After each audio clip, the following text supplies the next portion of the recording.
आणि यानंतर आता तुळजाभवानी देवीच्या भक्तांसाठी एक आनंदाची बातमी आहे। मंदिर विकास आराखड्यासाठी 1865 कोटी खर्चाला प्रशासकीय मान्यता मिळाली आहे। मंदिर संस्थानचे विश्वस्त आमदार राणा जगजितसिंग पाटलांनी या संदर्भात सरकारचे आभारही मानलेत। तर चालू आर्थिक वर्षापासून विकास आराखड्याचं काम सुरू होणार आहे। तर 31 मार्च 2028 पर्यंत मंदिर विकास आराखड्याचं काम पूर्ण होईल अशी माहिती आहे। विकास आराखडा अंतर्गत भाविकांच्या सोयींसाठी सुसज्ज यंत्रणा उभारली जाणार आहे। आदरणीय मुख्यमंत्री देवेंद्रजी फडणवीस साहेब इथं स्वतः तुळजापूरला आले होते। अगदी बारकाईने प्रत्येक विषय त्यांनी बघितला होता, आराखड्याचं सादरीकरण त्यांनी बघितलं होतं आणि महत्त्वाच्या सूचना केल्या होत्या।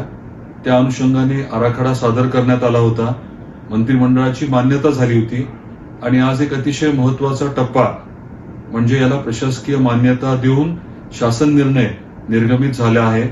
त्याबद्दल महायुती सरकारचे मनापासून आभार व्यक्त करतो।